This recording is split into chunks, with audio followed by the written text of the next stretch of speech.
Bienvenue dans Info en Air du vendredi 13 février. Et pour commencer, la forte dynamique de croissance au Maroc qui devrait se poursuivre en 2026 et se situer à 4,9%. Elle sera soutenue par l'investissement public et privé ainsi qu'une production agricole robuste.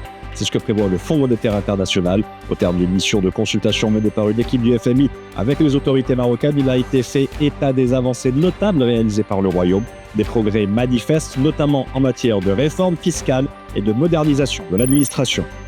Les directions financières marocaines font preuve d'une résilience notable. D'après l'enquête de PwC sur leurs priorités, 91% des dirigeants financiers se déclarent confiants dans les perspectives de croissance de leur entreprise à horizon 1 an.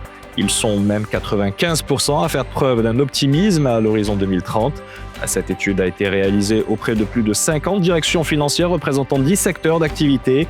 Elle révèle ainsi des arbitrages de plus en plus complexes dans un environnement économique incertain.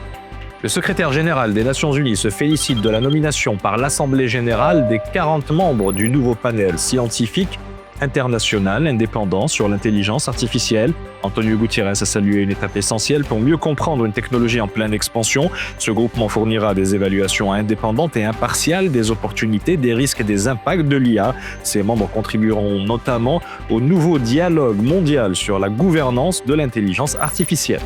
Le constructeur automobile allemand Mercedes-Benz annonce avoir réalisé un bénéfice net en recul de 49% en une année.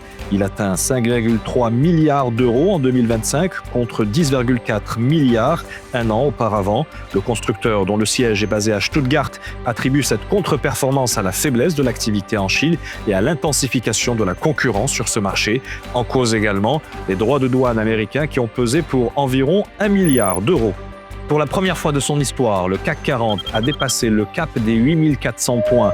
À l'ouverture de la séance du jeudi 12 février, l'indice de la Bourse de Paris a été porté par les publications annuelles de bons résultats de plusieurs entreprises. Le CAC 40 a atteint en ouverture le pic des 8437 points avant de gagner à la clôture 1,09% et de finir à 8403 points. L'indice efface son précédent record qui avait été établi il y a un mois, jour pour jour. C'est la fin de cette Info en Air. Avis aux PME, Infomédiaire vous offre un site web et une interview. Si vous souhaitez bénéficier de cette opportunité limitée aux 20 premiers intéressés, n'hésitez pas à nous contacter via WhatsApp au 06 00 01 43 78. Et d'ici là, portez-vous bien.